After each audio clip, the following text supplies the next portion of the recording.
వదినా ఏం చేస్తున్నావు వదినా? అది వాటర్ కోసమని. వాటర్ కార్లోనే ఉన్నాయి కదా? అవును కదా, ఉన్నాయి కదా. అంటే అది పాపకి ఏమైనా తీసుకుందామని ఆర్డర్ ఇస్తున్నా. ఇప్పుడు అవన్నీ అవసరమా? అసలే లేట్ అవుతుంది. అక్కడ గుడి దగ్గర మన కోసం అందరూ వెయిట్ చేస్తూ ఉంటారు.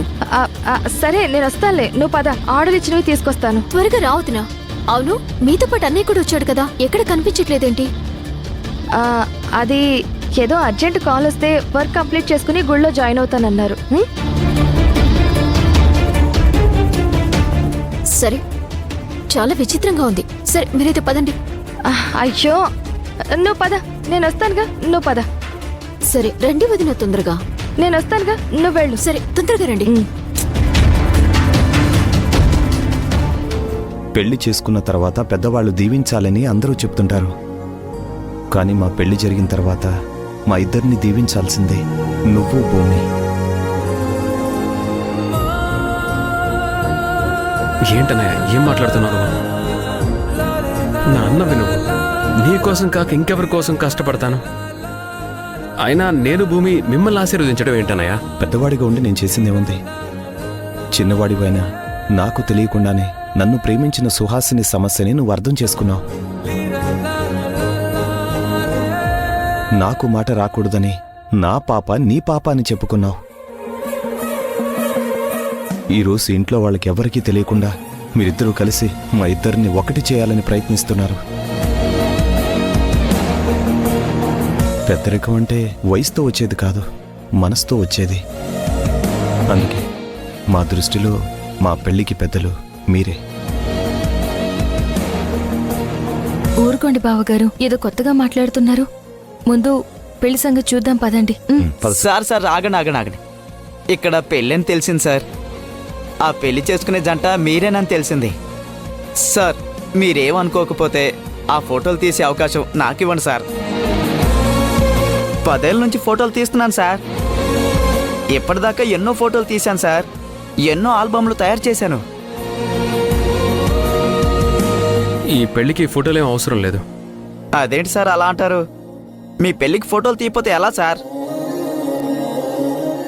సార్ పెళ్ళి అనేది ఒక జ్ఞాపకం సార్. ఆ జ్ఞాపకాన్ని ఆల్బంలో భద్రంగా దాచుకోవాలి సార్. 10 ఏళ్ల తర్వాత అయినా సరే, 20 ఏళ్ల తర్వాత అయినా సరే, ఏదో ఒకరోజు మా పెళ్ళి ఇలా జరిగిందని మీరు ఆల్బమ్ని చూసినప్పుడు మీ వయసు వెనక్కి వెళ్తుంది సార్. ఆ పాత జ్ఞాపకాల్ని గుర్తు చేస్తుంది సార్. సర్లే మాధవ్, ఎంత గుళ్ళో పెళ్లి చేసుకున్నా జ్ఞాపకాలన్నీ దాచుకోవాలి కదా. సుహాసిని గారి కోసం కాకపోయినా బావగారి కోసమైనా దాచుకోవాలి. సర్లేండి, అలాగే ఫోటోలు తీద్దురు గాని. వద్దు భూమి, ఈ ఫోటోలన్నీ ఎవరికైనా దొరికితే? ఏంటి బావగారు మీరు? సుహాసిని గారి మెళ్ళో తాళి కడతారు, అది మన కళ్ళతో మనం చూస్తాం అంతే. మళ్ళీ ఇదే కళ్ళతో చూసుకోవాలంటే మన కళ్ళ ముందు కనిపిస్తుందా ఏంటి? ఊహల్లో మాత్రమే మిగిలిపోతుంది.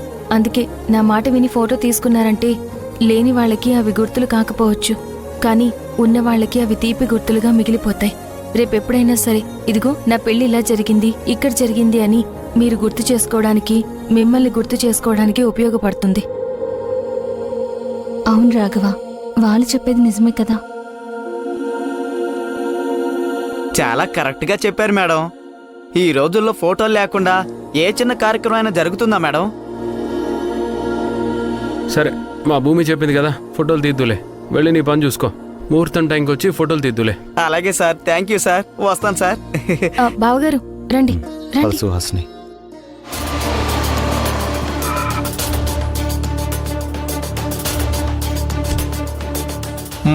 పదండమ్మా. నాన్న, ఒక్క నిమిషం. వాళ్ళు పూజ చేయిస్తున్నారు సరే, మనం కనీసం కొబ్బరికాయ అయినా కొట్టుకోవాలి కదా. నేను వెళ్ళి పూలు, కొబ్బరికాయలు అవి తీసుకుని వస్తాను. సరే, త్వరగా రామ్మా.